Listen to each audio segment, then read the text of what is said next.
Fala galera, bom dia, boa tarde, boa noite.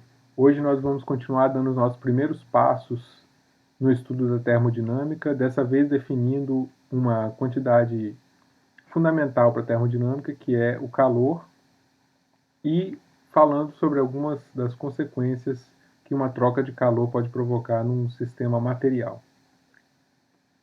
Então, no capítulo anterior, nós vimos que um sistema termodinâmico em equilíbrio pode ser descrito por algumas poucas variáveis de estado e que uma dessas variáveis de estado é a temperatura.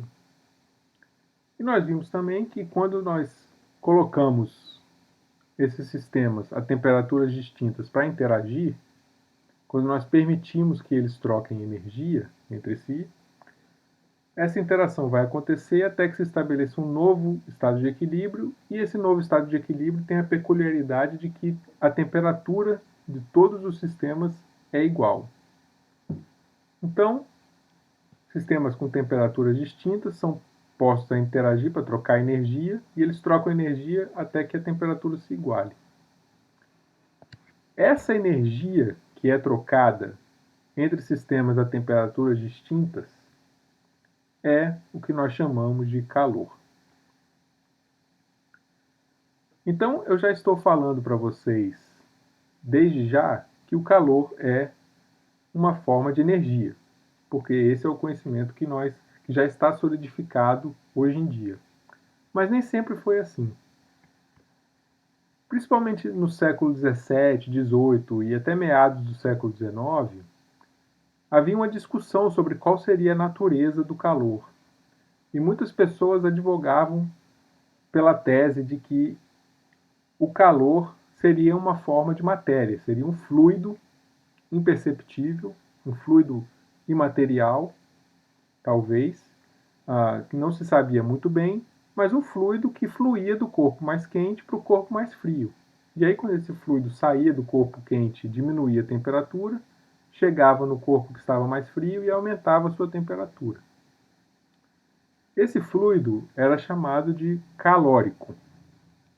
E essa teoria, então, é conhecida como a teoria do calórico. E é dessa teoria que vem, desde essa época, a definição da unidade de caloria. Então, eles tinham uma maneira de medir calor, medir essa quantidade de fluido no conceito deles, de fluido calórico. E uma caloria era, então, definida como a quantidade de calor necessária para aquecer 1 grama de água, passando de 14,5 graus Celsius para 15,5 graus Celsius. Mas, no final do século XVIII, muitas pessoas começaram a questionar essa teoria do calórico. Começaram a perceber que ela era muito contraditória.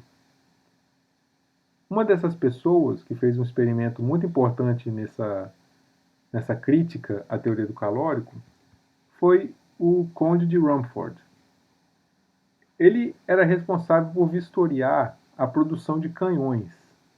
Tinha uma broca que perfurava aqui esse canhão e ele vistoriava esse processo. E ele notou que, nesse processo de perfuração, a temperatura do canhão aumentava e a temperatura da broca também aumentava. E ele notou que essa temperatura aumentava sempre enquanto houvesse o movimento. Enquanto aquela perfuração estava acontecendo, a temperatura aumentava. Ele percebeu que a teoria do calórico não conseguia explicar esse efeito. Porque, veja bem, se a teoria do calórico fala que o calórico flui de um corpo para o outro, nesse caso aqui, nós temos tanto o canhão aquecendo quanto a broca aquecendo. E o ar ao redor também aquecendo. Então ele pensou, o calórico está fluindo de onde para onde? Porque não há um corpo resfriando aqui. E mais, ele pensou, se esse aumento de temperatura é constante enquanto houver um movimento, é como se houvesse uma quantidade infinita desse fluido nesses corpos, o que também não é admissível. Então, o Rumford advogava pela ideia de que o calor estava associado a uma energia, né, energia de movimento.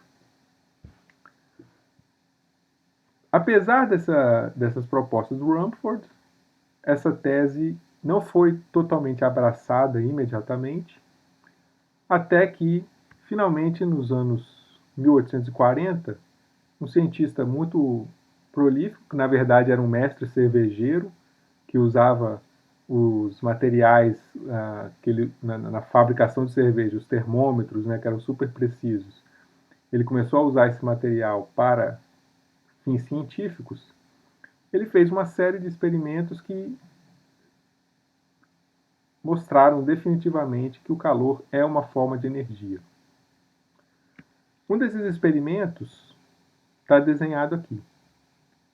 Aqui nós temos alguns pezinhos que estão conectados a uma série de pás que circulam em um recipiente que contém água. Ele fez o seguinte, ele deixou esses pezinhos caírem sob a ação da gravidade. Isso fez com que as pás circulassem e aquecessem a água dentro desse recipiente. E ele conseguiu mostrar que, ponto 1, energia mecânica conseguia produzir um aquecimento na água, ou seja, energia mecânica conseguia ser convertida em calor. E ponto 2, ele conseguiu calcular o quanto de energia mecânica era equivalente a uma caloria. Isso é o que a gente chama hoje do equivalente mecânico da caloria ou equivalente mecânico do calor.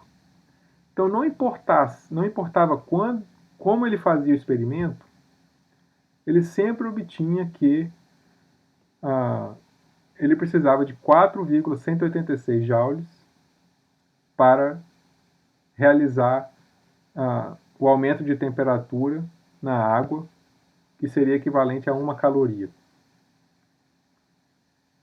Então, novamente, o Joule mostrou que o calor poderia ser produzido por energia, ou a energia mecânica poderia ser convertida em calor, e ele mostrou que a caloria tem um equivalente mecânico, tem um equivalente em termos de energia mecânica. Então, calor é uma forma de energia que flui entre sistemas devido à diferença de temperatura entre esses sistemas.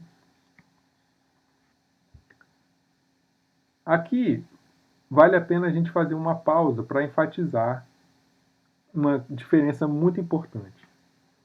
A diferença entre temperatura e calor. Nós vimos no capítulo 1 que temperatura é a propriedade de um sistema. É uma variável de estado. Então eu tenho um sistema que está em equilíbrio, eu posso falar qual é a temperatura desse sistema. É a propriedade do objeto. Por isso que está aqui o desenho da panelinha. Eu posso falar qual é a temperatura dessa panela. O calor é uma energia que é transferida durante um processo. Então o calor, ele não é a propriedade de um sistema. Ele depende do processo que é realizado. Então eu posso falar o calor que é transferido para a panela pelo fogo, mas eu não posso falar da quantidade de calor que está contido na panela. Isso não faz sentido. Ok? Isso vale a pena enfatizar e deve ficar bem claro para vocês. Então no próximo vídeo nós vamos discutir um pouco de quais são as consequências da troca de calor sobre um sistema material.